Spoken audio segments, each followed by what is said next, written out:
Peuple d'Israël, est-ce que vous m'avez offert des animaux et d'autres sacrifices pendant 40 ans dans le désert? Non, mais vous avez porté la tente du dieu Moloch. Vous avez porté l'étoile de votre dieu Rephan. Ce sont les objets que vous avez faits pour les adorer.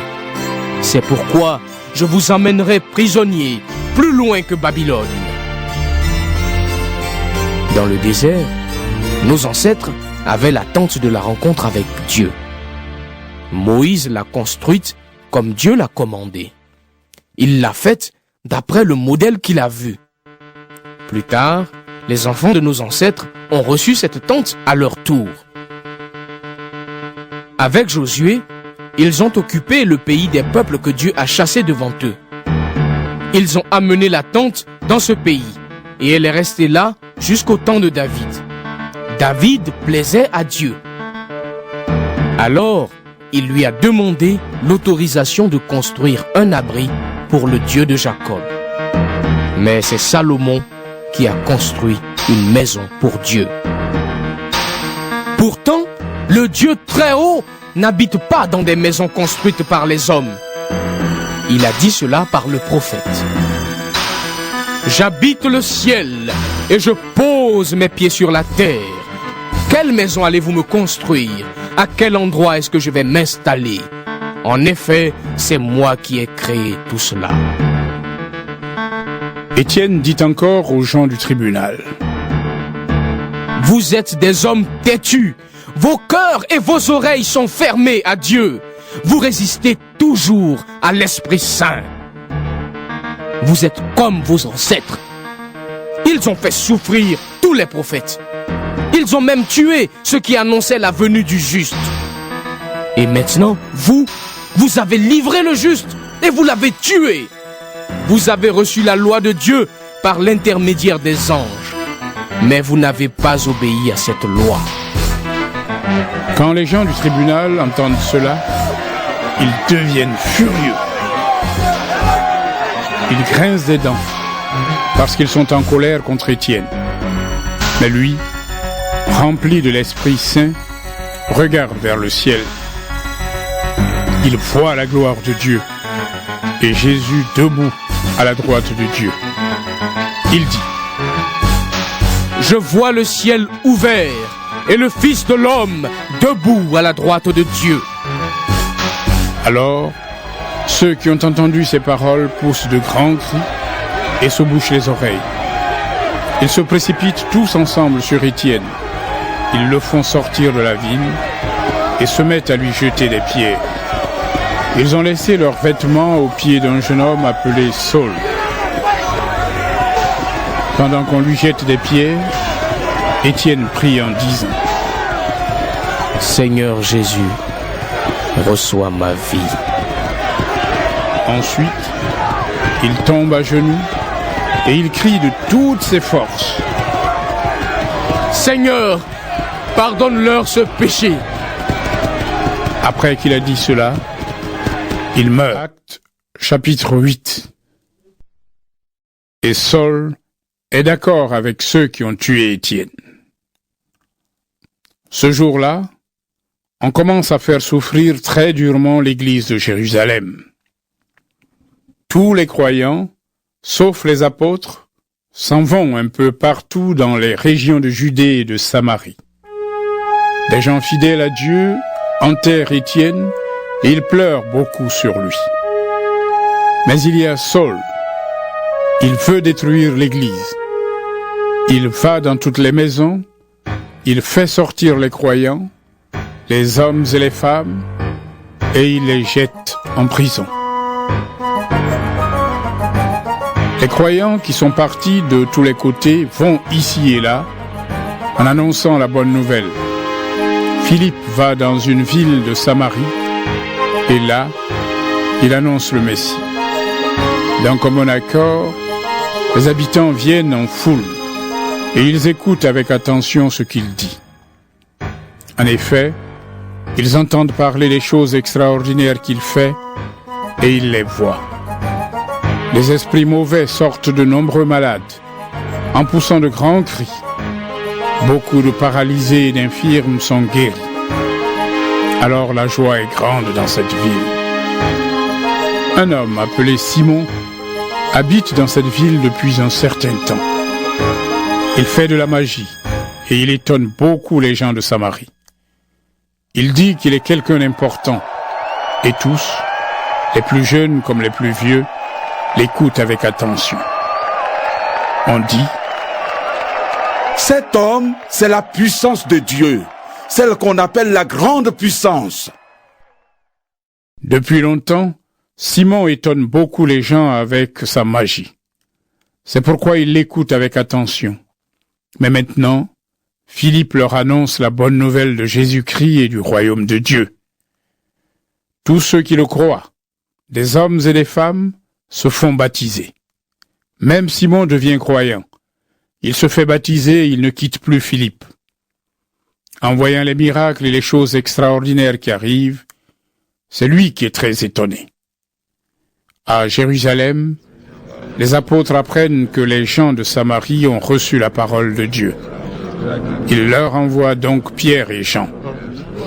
Quand les deux apôtres arrivent en Samarie, ils prient pour que les croyants reçoivent l'Esprit Saint.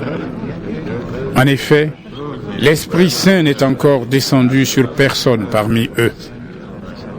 Ils ont seulement été baptisés au nom du Seigneur Jésus. Alors Pierre et Jean posent les mains sur leur tête et ils reçoivent l'Esprit Saint. Simon voit que les croyants reçoivent l'Esprit Saint quand les apôtres posent les mains sur leur tête. C'est pourquoi il offre de l'argent à Pierre et à Jean en leur disant: donnez-moi ce pouvoir à moi aussi. De cette façon, quand je poserai les mains sur la tête de quelqu'un, cette personne recevra l'Esprit Saint. Mais Pierre lui répond: que ton argent soit détruit et toi aussi. Tu as cru que tu pouvais acheter avec de l'argent ce que Dieu donne gratuitement. Ce qui se passe ici n'est pas pour toi. Tu n'as pas le droit d'y participer. En effet, pour Dieu, ton intention est mauvaise. Ce que tu as fait est mal. Reconnais cela et prie le Seigneur. Il va peut-être pardonner ces mauvaises pensées. Oui, je le vois, tu es rempli d'envie et prisonnier du péché. Simon répond à Pierre et à Jean: priez vous-même le Seigneur pour moi. Alors, rien de ce que vous avez dit ne pourra m'arriver. Les deux apôtres rendent témoignage en annonçant la parole du Seigneur. Puis ils retournent à Jérusalem. En chemin, ils font connaître la bonne nouvelle dans beaucoup de villages de Samarie. L'ange du Seigneur dit à Philippe: pars vers le sud, sur la route qui va de Jérusalem à Gaza. En ce moment, il n'y a personne sur la route. Philippe part tout de suite. En chemin, il voit un homme. C'est un eunuque éthiopien, un fonctionnaire important. C'est lui qui s'occupe de toutes les richesses de Candace, la reine d'Éthiopie. Il est venu à Jérusalem pour adorer Dieu et il retourne chez lui. Il est assis dans une voiture à cheval et lit le livre du prophète Ésaïe.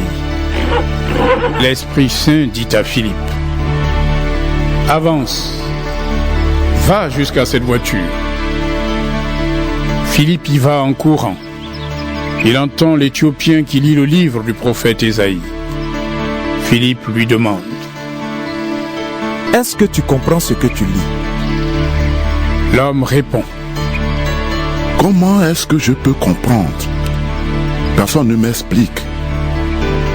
Et il invite Philippe à monter dans la voiture et à s'asseoir à côté de lui. Il est en train de lire ce passage d'Ésaïe. Il est comme un mouton qu'on mène à la boucherie, comme un agneau qui ne crie pas quand on lui coupe sa laine. Il garde le silence. On le compte pour rien et on ne lui fait pas justice. Qui pourra parler de ses enfants? Personne. En effet, on a supprimé sa vie de la terre. L'Éthiopien demande à Philippe, « S'il te plaît, dis-moi, le prophète parle de qui? De lui-même ou de quelqu'un d'autre ?» Alors Philippe prend la parole. À partir de ce passage des livres saints, il lui annonce la bonne nouvelle de Jésus. Ils continuent leur chemin et arrivent à un endroit où il y a de l'eau. L'Éthiopien dit à Philippe, « Voici de l'eau. Qu'est-ce qui empêche que je sois baptisé ?» Il fait arrêter la voiture. Philippe et l'Éthiopien descendent tous les deux dans l'eau. Et Philippe le baptise. Quand ils sortent de l'eau, l'Esprit du Seigneur enlève Philippe. L'Éthiopien ne le voit plus. Mais il continue son chemin tout joyeux. Philippe se retrouve à Azote, puis il part pour Césarée. En chemin, il annonce la bonne nouvelle dans toutes les villes. Chapitre 9. Pendant ce temps, Saul ne pense qu'à menacer et à faire mourir les disciples du Seigneur. Il va voir le grand prêtre et lui demande des lettres pour les chefs juifs de Damas. Alors, si Saul trouve des gens, des hommes ou des femmes, qui suivent le chemin de Jésus, il pourra les arrêter et les emmener à Jérusalem. Saul est encore sur la route et il approche de Damas. Tout à coup, une lumière venue du ciel brille autour de lui. Il tombe par terre et il entend une voix qui lui dit « Saul, Saul, pourquoi est-ce que tu me fais souffrir ?» Il demande « Seigneur, qui es-tu » La voix répond « Je suis Jésus. C'est moi que tu fais souffrir. Mais relève-toi et entre dans la ville. Là, on te dira ce que tu dois faire. » Les gens qui voyagent avec Saul se sont arrêtés. Ils n'osent pas dire un mot. Ils entendent la voix, mais ils ne voient personne. Saul se relève. Il a les yeux ouverts, mais il est aveugle. On le prend par la main pour le conduire à Damas. Et pendant 3 jours, il reste aveugle, il ne mange rien et il ne boit rien. À Damas, il y a un disciple appelé Ananias. Le Seigneur se montre à lui et lui dit « Ananias. » Ananias répond « Oui, Seigneur, me voici. » Le Seigneur lui dit « Va tout de suite dans la rue droite. Entre dans la maison de Judas et demande un certain Saul de Tarse. Il est en train de prier. Et voici ce que je lui ai montré. Un homme appelé Ananias est entré et il a posé les mains sur sa tête pour qu'il retrouve la vue. » Ananias répond « Seigneur, j'ai entendu beaucoup de gens parler de cet homme. Je sais tout le mal qu'il a fait à tes disciples à Jérusalem. Et les chefs des prêtres lui ont donné le pouvoir d'arrêter ici également tous ceux qui font appel à ton nom. » Mais le Seigneur dit à Ananias « Va trouver cet homme. Je l'ai choisi et je vais me servir de lui. Il fera connaître mon nom aux autres peuples, à leur roi et aussi au peuple d'Israël. Je lui montrerai moi-même tout ce qu'il doit souffrir à cause de mon nom. » Ananias part et arrive dans la maison. Il pose les mains sur la tête de Saul en lui disant « Saul, mon frère, c'est le Seigneur qui m'envoie. C'est ce Jésus qui s'est montré à toi sur la route où tu marches.